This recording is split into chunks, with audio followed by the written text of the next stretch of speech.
দেশের বিরুদ্ধে কনস্পিরেসি করবেন না। আপনি অভ্যুত্থান করেন, রেভলিউশন করেন, ইনবিল্ট ভিতর থেকে করেন। আপনি শেখ হাসিনার বিরুদ্ধে যেটা হয়েছে ওটা ভিতর থেকে হয় নাই, বাইরের থেকে হয়েছে। ফ্যাসিস্ট যুগের অবসানের পর আমরা রাজনীতির পালাবদল দেখলাম, তারপর এনসিপিকে দেখলাম একটি নতুন রাজনৈতিক প্ল্যাটফর্মে আসতে। তো তারা যে মানুষের অধিকারের কথা, বৈষম্যহীনতার কথা বলে আসছিল, তাদের কাজের সঙ্গে বাস্তবতার কোনো মিল কি আপনি দেখছেন কিনা? আপনি কিভাবে দলটিকে কোনো মিল টিল নাই। ওরা ওইসব যে কথা বলেছিল এইগুলি ওদেরকে ফিড করা হয়েছিল, একটা কনস্পিরেসি হয়েছে দেশের বিরুদ্ধে।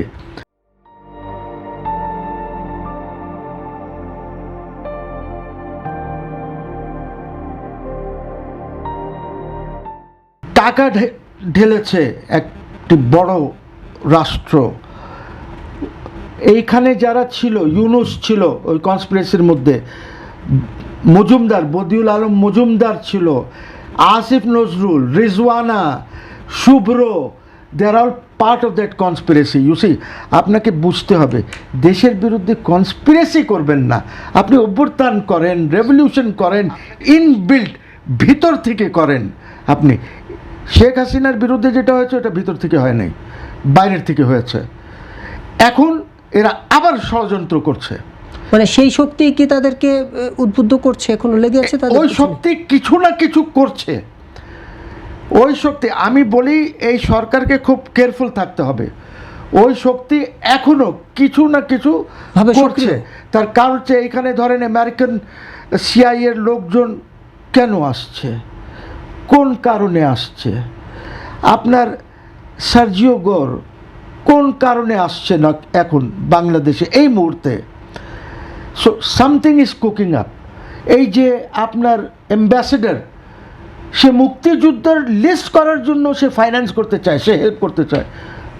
What have you got to do with মুক্তিযুদ্ধ? আপনি তো মুক্তিযুদ্ধকে সাপোর্ট করেন নাই, আপনারা তো বিরোধিতা করেছেন মুক্তিযুদ্ধের লিস্ট তো শহীদ প্রেসিডেন্ট জিয়াউর রহমান করেছেন। ওনার সময় হয়েছে যে মাহফুজুর রহমান না কে ছিল যে মুক্তিযুদ্ধ ইয়ে ছিল।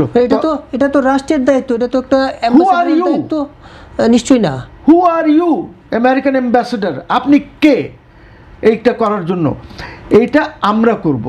সো আমরা এইসব কাজে প্রত্যেকটা জিনিস আপনি দেখেন, সে এই গত 3-4 দিনে আপনি দেখবেন যে সে বলছে আমরা এইটাতে তোমাকে হেল্প করতে চাই, এইটাতে হেল্প করতে চাই, ওইটাতে হেল্প করতে চাই।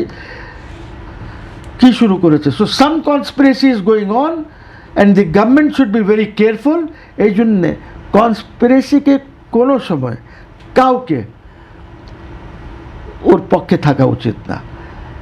এই বিএনপি বলবো না, বাট অ্যাটলিস্ট তারেক রহমান পশ্চিমাদের পক্ষে ছিলেন। বিকজ যখন গাজায় জেনোসাইড হচ্ছে, প্রত্যেক পার্টি এখানে র্যালি বের করছে, বক্তব্য চলছে, বক্তৃতা চলছে, তখন উনি বলেছিলেন, উনি বিএনপি কোনো বক্তব্য দেয় নাই ওইটা নিয়ে। তখন উনি বললেন, দেখো এখন যদি বক্তব্য দাও তাহলে পশ্চিমারা আমার উপরে নারাজ হবে, আমাদের উপরে, ওরা তো এখন আমাদের পক্ষে আছে। এইটা নিয়ে আপনি রাষ্ট্র চালাতে পারবেন না পশ্চিমাদেরকে নিয়ে। আপনাকে খেয়াল রাখতে হবে আপনি সাউথ এশিয়াতে বাস করেন। একটু পড়েন, লি কোয়ানের বইটই পড়েন যে কোথায় কি আছে, বইটা দেখেন কোন অবস্থাতে সিঙ্গাপুর ছিল, কোথায় গেছে, পড়েন, এগুলি পড়েন। মাহাতির কোথায় নিয়ে গেছে মালয়েশিয়াকে। আপনার ব্যাংকক, আরে আধা কিলোমিটার, ইন দ্য 1990s আধা কিলোমিটার যাওয়া যেত না। আপনি কি করছেন? হ্যাঁ, প্রাইম মিনিস্টার ওনার নিজের ব্যক্তিগত ইমেজ বাড়াচ্ছেন, কি সিম্পল ম্যান, সিম্পল খাওয়া, কেটস পরে ঘোরা প্রধানমন্ত্রী, ভেরি গুড, আমার কোনো আপত্তি নাই, সিম্পল হওয়া উচিত। কিন্তু দেশের জন্য কি করছেন আপনি? আপনি আজকে ঢাকা শহরে যে পরিস্থিতি হয়ে গেছে, আপনি যদি শেখ হাসিনার সময় রাস্তাঘাট দেখেন, তখনও রিক্সা চলতো, আজকে অটো আর মোটরাইজড রিক্সার জন্য আপনি যে কি ক্ষতি হচ্ছে, খালি রাস্তায় ক্ষতি হচ্ছে না, জনগণের সময় নিয়ে ক্ষতি হচ্ছে না, পাওয়ার নিয়ে, যে কারেন্ট যে তারা যে চার্জিং করে, হ্যাঁ, এইটার কত ক্ষতি হচ্ছে। আপনার মিল কল কারখানা পাচ্ছে না আজকে ইয়ে ইলেকট্রিসিটি বা পাওয়ার।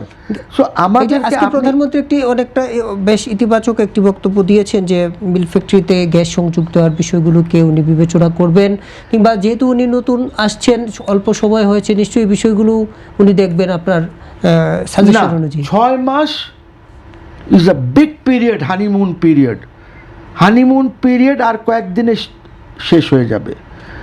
সো এই হানিমুন পিরিয়ডে দেখব বলে কোনো জিনিস নাই, সমাধান করতে হবে। তো আমি সমাধানের জন্য কি করছি, পাবলিককে কনফিডেন্স নেন না, আমাদের তো জানা দরকার। আমরা জানি যে গ্যাসের একটা টেকনিক্যাল প্রবলেম হয়েছে, we are aware of that. আপনি আগে বলেন নাই কেন আপনি? আপনার সরকার পাবলিককে কনফিডেন্সে নিচ্ছে না কেন? সো দোষ আছে তো আপনারও। আপনি গুড গভর্নেন্স যদি দিতে চান, take the people into confidence. আপনি চায়না ঘুরে আসলেন, মালয়েশিয়া ঘুরে আসলেন, আপনি পাবলিককে কনফিডেন্সে নিয়েছেন? কি আলাপ হয়েছে? আপনি একটা প্রেস কনফারেন্স করেছেন যে কি আপনার আম্মা তো এরকম ছিল না, আপনার বাবা তো এরকম ছিলেন না, আপনার কিসের ভয়? বলেন, জনগণকে বলেন যে এই করেছি, অমুক করেছি, তমুক করেছি। Why don't you face the people through the journalist?